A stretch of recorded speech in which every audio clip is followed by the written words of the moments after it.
My parents didn't take us to fast food places when I was little. They thought they were an abomination. In any case, we didn't have a McDonald's back then in our little town, so it wasn't like I was confronted by the fact of French fries.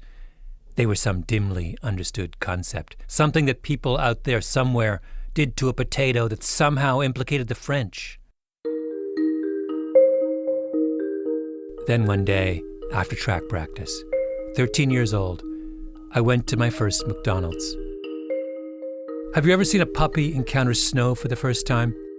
He burrows his nose into it with this look of perplexity and sheer delight because he can't understand where this white thing came from that is both fluffy and cold. It was like that for me. A slice of potato, crispy on the outside yet somehow pillowy soft on the inside. Right then and there, I gave my heart to McDonald's. And then McDonald's broke it. My name is Malcolm Gladwell. You're listening to Revisionist History, my podcast about things overlooked and misunderstood.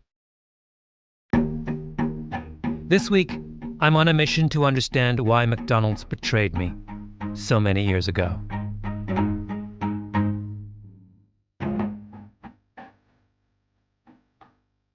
Our story begins in a nondescript office park in Foster City, California, just south of San Francisco, a place called Matson.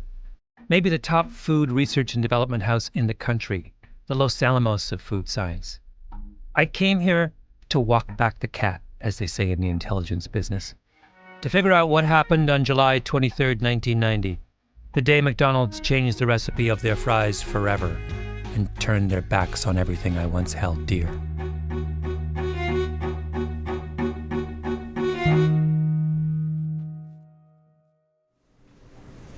I'll go get another, some more. And then I'm just going to take the temperature down of the tallow. I said to Matson, make me some fries the old way. Let's do a taste test. Modern fries versus original McDonald's fries. So we did. We ate them. Sat there in the Matson conference room in a blissful food coma. These are, I'm going back to the first one. I have to say these are excellent. Yeah. Those are king fries. Then we thought, let's call in some people too young to have ever tasted the old kind, just to make sure we weren't all dreaming, that this wasn't some middle-aged fantasy about how everything was better in the good old days. Do we have a millennial we can grab right away? Abigail, maybe Jack? Quick, before the fries get cold. What about Carol? Yeah. We had the batches of fries in identical baskets, identified only by number, 637, 128, and 75. We lined up the millennials. Start here, go down the line. I want to know which one you like the best. Millennial French fry opinions? Yeah, this is the millennial French fry eating contest. Okay.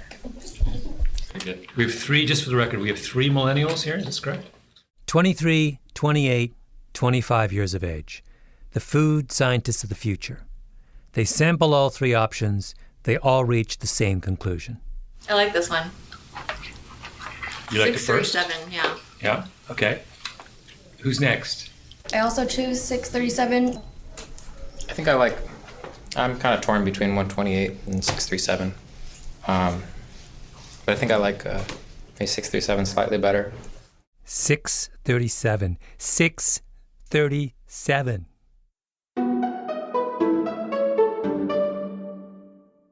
I've had the great opportunity to make a lot of money and do something with it to help people.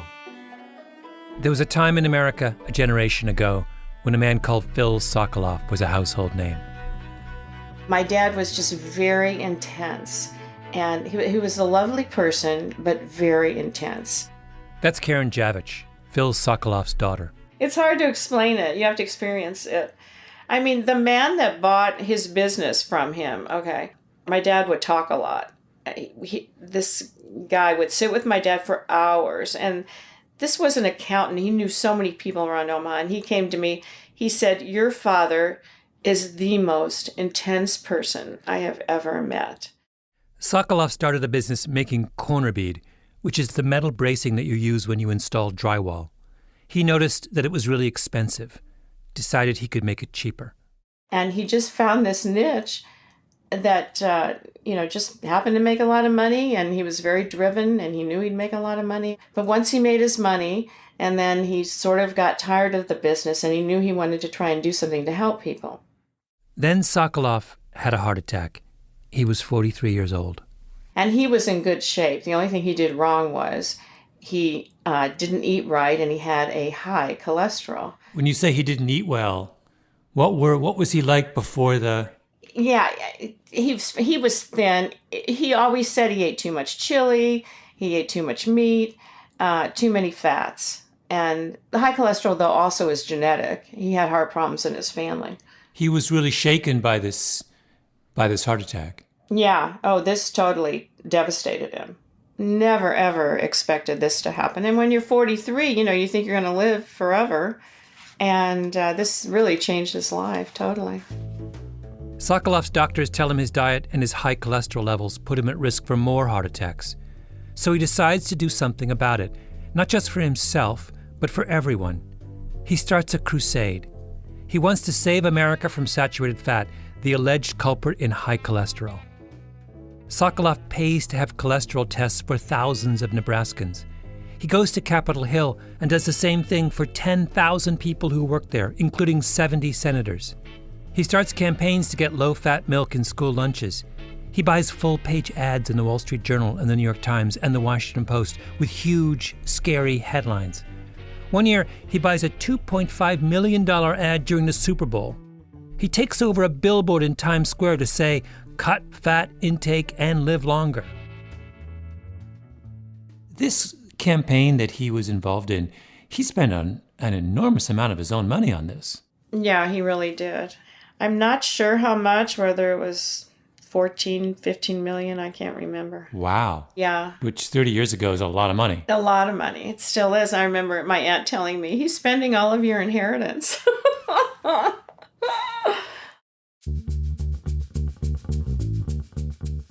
Sokoloff was on Phil Donahue, the nightly news.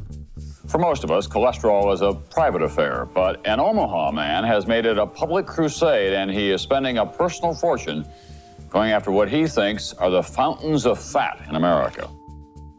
The fountains of fat. Sokoloff goes to the source. He finds a way to personally lobby the CEOs of big food companies. Kellogg, Ralston Purina, Pillsbury. How on earth he got through, no one seems to know. When he called up some of these executives at big food companies, what was he saying to them? I mean, was he charming them? Was he browbeating them? Just curious about what kind of conversations were going on. Yeah, I think it was that he was eventually browbeating them. I hate to say that. I think he was charming at first, but then he got down to business, like, you need to take this product out of your cereal, or I'm going to, come forth with a big ad, and he did it. And he got them to take the product out. They were, I'm sure, very surprised. They called him, David and Goliath. He's the little David taking on these big food companies. He loved that they said that about him. Then it happens. And maybe it was inevitable. Phil Sokoloff goes after McDonald's, the biggest prize of them all. A full-page newspaper ad that ran in many parts of the country yesterday is giving new meaning to the term Big Mac attack. They've been cooking their fries in beef tallow, animal fat. Sokoloff decides they have to stop. The ad is headlined, "The Poisoning of America," and it accuses McDonald's of selling burgers and fries that are loaded with fat. McDonald's denies the charges in the ad, which it calls reckless, misleading, and intended to scare rather than inform. Sokoloff is all over the media. The lone guy from Omaha up against the mightiest fast food company in history. It's riveting live TV. Phil Sokoloff is the man who placed the ad. He's a Nebraska businessman and the president of his group, which he calls the National Heart Savers Association. Here he is on Good Morning America.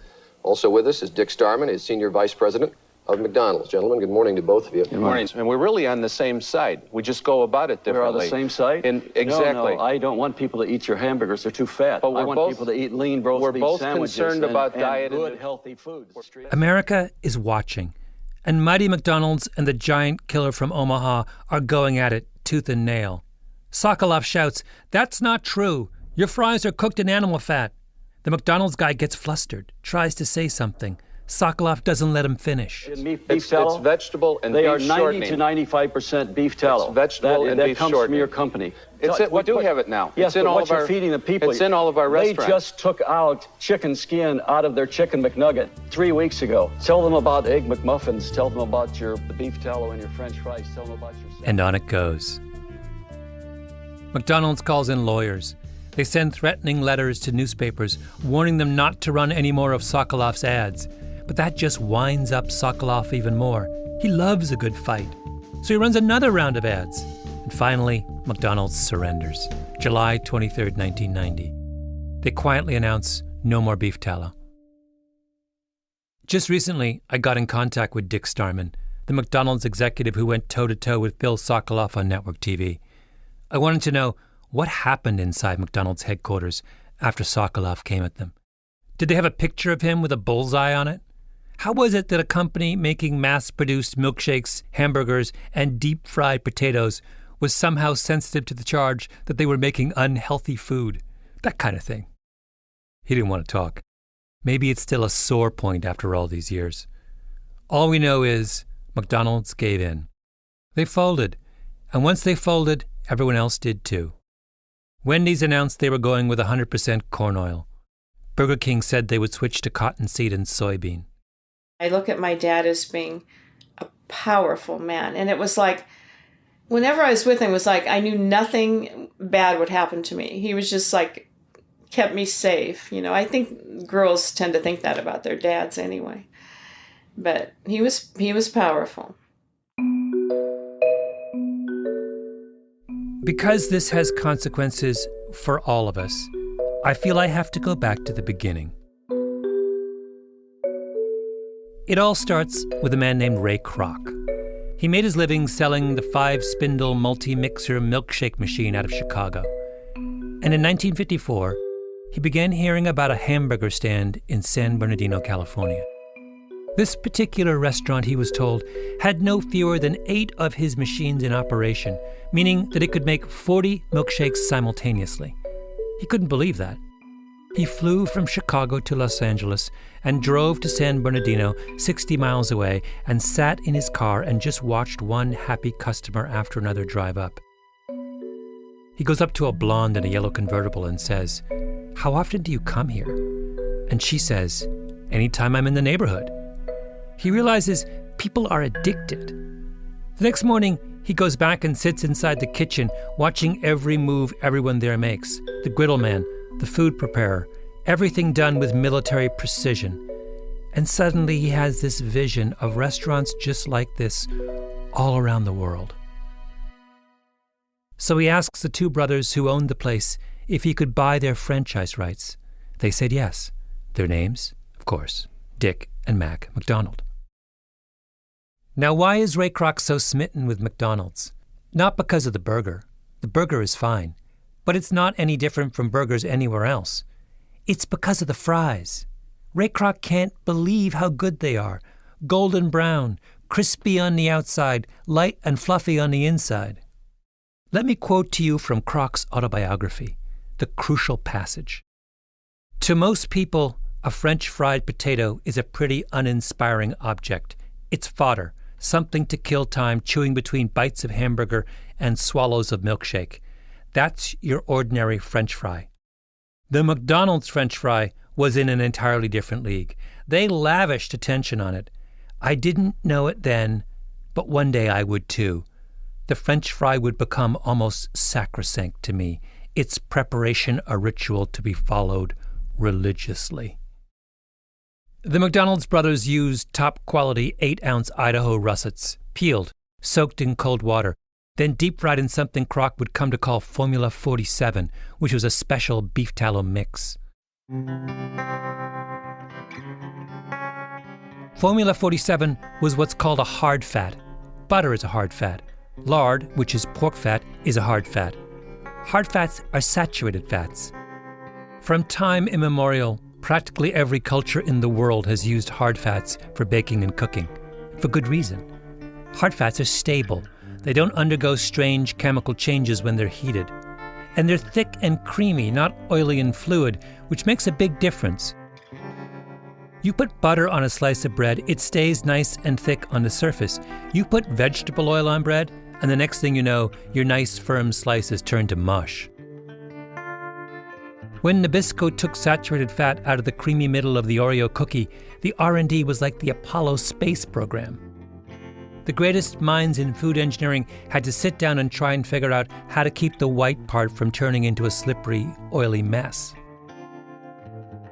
When Ray Kroc said that the French fry was sacrosanct to him, what he meant was that every element of its preparation was chosen for a reason. Chosen because it made for the optimal French fry experience. Kroc has a line in his autobiography where he talks about how the McDonald's brothers taught him never to cook French fries in fat that had been previously used to cook anything else, like fried chicken. Any restaurant will deny it, he writes, but almost all of them do it. But Kroc, he listened. And right from the beginning, he put his foot down. There would be no cross-contamination of the McDonald's cooking oil. That's someone who truly cares about French fries. That's the legacy he created under the Golden Arches. And then, all of a sudden, this random guy from Omaha puts a gun to McDonald's head and says, "Change or else." McDonald's challenge was to find a way to replace a hard fat with a liquid fat. And liquid fats are less than ideal in a deep fryer. That's problem number one. The first replacement oil McDonald's experiments with is a cottonseed and corn oil blend. But that turns out to be really high in something called trans fat. And it's not long before everyone realizes that trans fats are way, way, way worse for you than animal fats. It's not even close. So in 2002, McDonald's changes the oils again, cutting the trans fat in half. 6 years later, they have to switch yet again, this time to get rid of all the trans fat. Then there's a problem that vegetable oils aren't nearly as stable as hard fats. All kinds of nasty things happen when you heat them up. The deep fryer suddenly becomes a kind of witch's cauldron, spewing dangerous elements. There's a big cloud of electrons there, and it can react with the oxygen that might be present in the oil or above the surface. Gerald McNeil. He's Global Vice President for Fats, Oil and Nutrition for Lotus Croklaan, a big multinational. He's part of Big Cooking Oil. And that would start degrading the oil very rapidly. And certainly the breakdown products have a lot of aldehydes as a byproduct. And aldehydes, they attack the proteins and DNA, in our bodies. You don't really want to know what the current thinking is on aldehydes. Trust me. But in case you do, it's ALDEHYDES. Google that and the word scary. So while the big companies that are touting polyunsaturated oils and saying they're healthy, well, as soon as you put them in a fryer, it's the last thing you want to eat.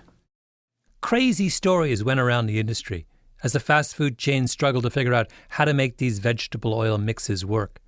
Turns out that after a lot of frying, a kind of paint would form in the fryer.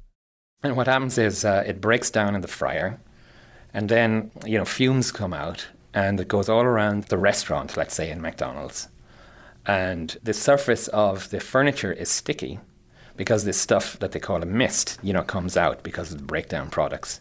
The mist gets on everything, including the uniforms of the fry station workers, which creates a nightmare when the overalls have to be laundered. And when they went into the truck, to go off to be cleaned, sometimes just by piling the coats on top of each other, those coats would spontaneously combust and go on fire because the breakdown products from the oil were highly flammable. They would spontaneously combust. The point is that this is not some trivial matter. It's not. If you order a fried egg in a restaurant, you don't stipulate the medium in which you would like the egg to be cooked. It doesn't matter that much. A fried egg is a fried egg. But think for a moment about what a French fry is. You start with a potato, and a potato is basically starch and water, maybe 80% water. You plunge the potato into a vat of cooking oil, and the heat of the oil turns the water inside the potato into steam. That steam is the key to the fry. First, it makes the hard starch of the potato swell and soften, which is why the interior of a fry is so fluffy and light. At the same time, the steam rising from inside the fry keeps the cooking oil on the surface of the fry instead of seeping into the middle. That's why a fry is brown and crisp on the outside. Elizabeth Rosen once wrote a great book called The Primal Cheeseburger, where she calls the French fry the, quote, near perfect enactment of the enriching of a starch food with oil or fat. And she's absolutely right. You can add fat to potatoes without deep frying. That's called mashed potatoes. But at the end of the day, mashed potatoes are just mush. They don't have that crucial contrast between the fluffy and the crispy. The point is that the oil in which you deep fry the French fry is not incidental to the creation of the French fry.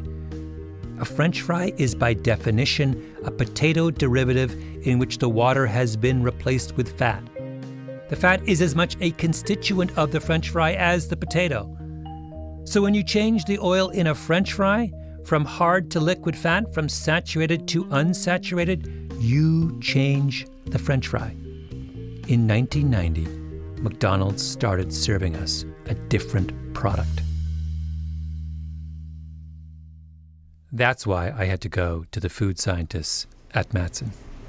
So we're here in what we call the Matson Food Lab, and we are getting ready to fry some French fries. And so we have a standard... When you walk into Matson, you think you're at an accounting firm. There's a lot of beige carpeting in a big, bland conference room. Then you go down the corridor and you see lots of people in white coats. You turn a corner and start to smell all kinds of strange things. All of a sudden, you're in a big kitchen with lots of little beakers and weapons-grade appliances. On the day I was there, they were testing some plant-based milk prototypes. They had them all out on the counter in little cups. I got to sample them.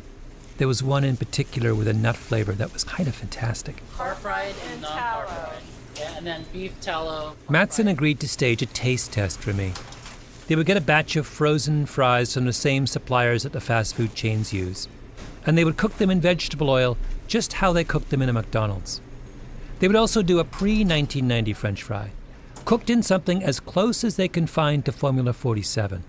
So I would get a chance to compare the contemporary French fry with something no McDonald's customer has tasted in a generation. So we have a standard food service 2-bay fryer. Do you know what temperature we're frying at, by the way? 360, 350. And what we've done in advance of you coming here is we've filled the bins with oil or tallow. That's Barb Stuckey, co-president of Matson. I met her years ago when Matson was running a contest to create the world's healthiest cookie. Stuckey's short, blonde hair, high energy. If she were a basketball player, they would say she's got a motor. Where did you get your tallow? And how did you choose your tallow? Very good question. We're going to taste some because we chose it because of the flavor. We wanted to kind of go back in time with you, so we tried to find the tallow that we thought had the beefiest flavor, which would be probably the closest thing to what McDonald's started with. So I sent Paulo to the local Mexican market right up the street, and we found a tallow there that has a really nice, rich, beefy flavor. Paulo is Paulo Beltran, who's going to be one of our fry chefs, along with another Matson specialist, Kathy Westphal. The fourth person in the room is Justin Shimmick, who runs the company along with Stuckey. We've gone old school with our tallow. Very old school, exactly. The plan is to use pre-frozen russet Burbank potatoes. They're a little lower in water content than other potato varieties, 77 to 80% water, which is a defense against sogginess. 3 batches. 1 batch fried twice in vegetable oils, just like the fries you get in McDonald's today. The second batch, a mix, fried once in vegetable oil, then a second time in beef tallow. And the third batch, old school, fried both times in beef tallow. The fries I tasted at 13, the ones that blew my mind. The first fry was 3 minutes. The first fry was 3 minutes. Yeah. It's hard to describe what the Matsonites are like. In one sense, they're foodies, although that word suggests a kind of sybaritic, slightly decadent approach to food, smacking their lips and tucking into something fantastic, and telling you about that time they had barbecue in Kazakhstan that was out of this world. That's not how the Matsonites talk about food. They're dispassionate, objective, oddly specific. When Stuckey, Shimmick, and I retreated back to the conference room to wait for the French fry samples to be cooked, Stuckey started talking about a restaurant she'd just eaten at.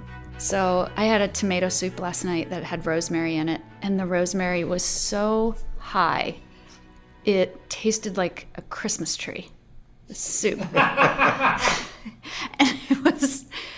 I couldn't eat it. And all I could think was, if we were in the lab at the bench top, all of my colleagues would have caught this, that the rosemary's too high.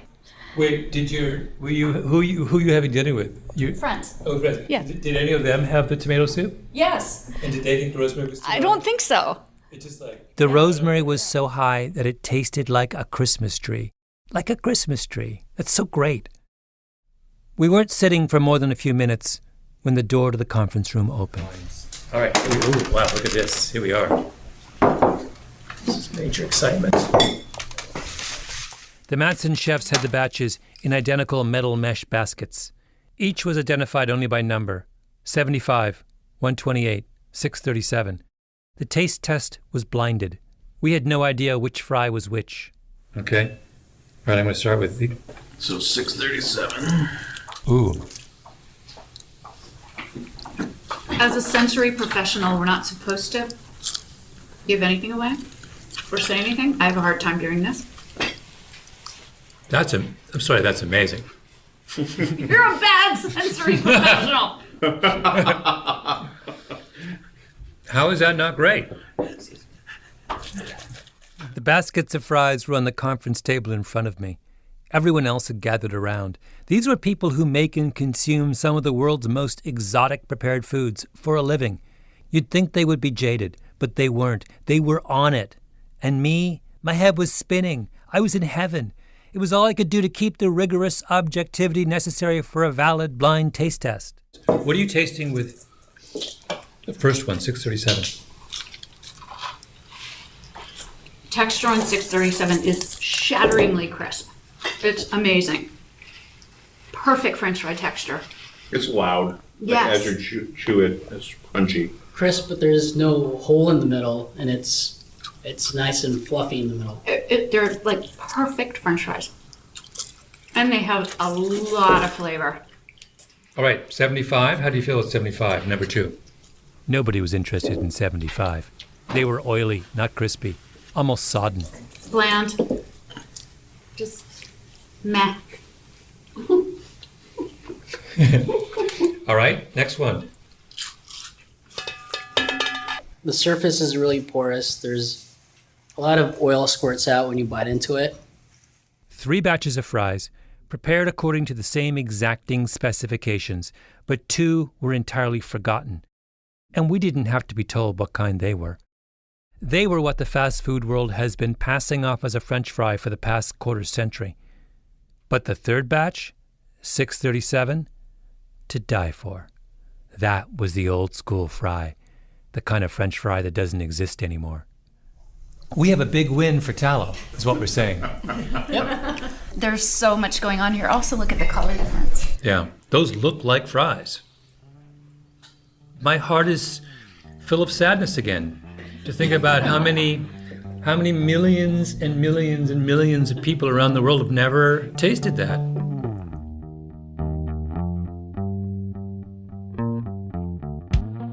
That's when we brought in the millennials as a second opinion, but also as an act of mercy, because they had no idea that this is what a French fry could be like.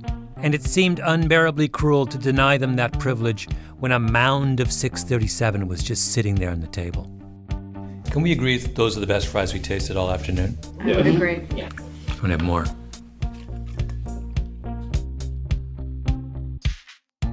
Now, do I hate Phil Sokoloff?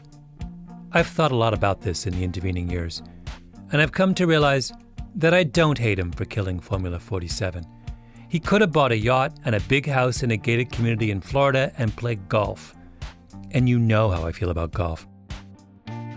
Instead, he took on McDonald's in an attempt to make the world a healthier, better place. My hat is off to him. It's really McDonald's that I blame. They were custodians of a French fry legacy. The fry was sacrosanct. Their own founder said so. And what did they do? They rolled over. Sold out their own heritage, as if how a French fry tastes was suddenly a secondary consideration. That's crazy. The only reason there was an argument about fries in the first place is that millions of people thought they were delicious. So what do? We made them not delicious. Wait a minute, I'm not done. It's worse than that. The original fries were sold in just one size, 2.4 ounces. You don't need any more fries than that. But nowadays, what's the large serving of fries at McDonald's? 5.9 ounces. More than twice as big as it used to be. So we've gone from the McDonald's brothers' original product, which gave us a modest amount of something sublime, to a large amount of something that tastes like cardboard.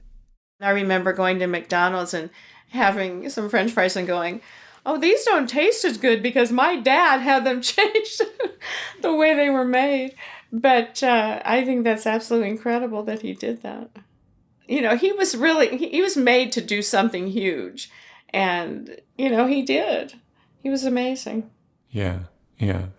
What did he say? You said that he got McDonald's to change the way they made fries, and the fries didn't taste as good.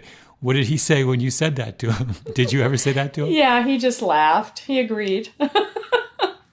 And he laughed. I mean, he did have a good sense of humor. I'm not surprised Phil Sokoloff wasn't interested in the sensual aspects of the French fry. Of course not.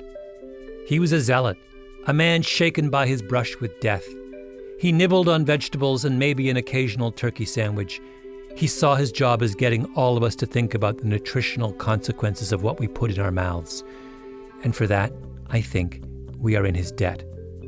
But McDonald's should have stood up and pointed out what is lost when we define food so narrowly. The world's a bleak place when there's no room for pleasure. You know what one of the Matson millennials said after she had tasted a tallow fry for the first time? Thank you. Thank you for the delicious fries.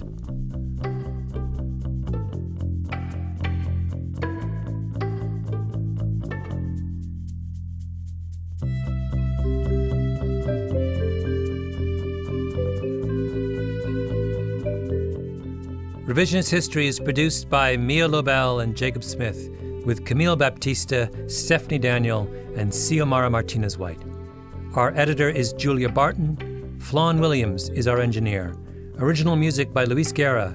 Special thanks to Andrew Stelzer, who came with me to Matson. And as always, to Andy Bowers and Jacob Weisberg at Panoply. I'm Malcolm Gladwell. While I still have you, I want to remind you that Revisionist History has a website where we provide links to books and articles and videos of relevance to the episodes. Please check it out at revisionisthistory.com. For this episode, though, I want to give a special shout-out to two people whose work helped me a lot. One is Gary Taubes, who has been writing really provocatively about what we eat and what it does to us for a very long time. His most recent book, which I loved, is The Case Against Sugar. The other is Nina Teicholz, whose fantastic book, The Big Fat Surprise, Why Butter, Meat, and Cheese Belong in a Healthy Diet, was of enormous help to me in researching this episode. Thank you, Nina. Thank you, Gary. And to all those of you listening, I recommend those two authors to you wholeheartedly.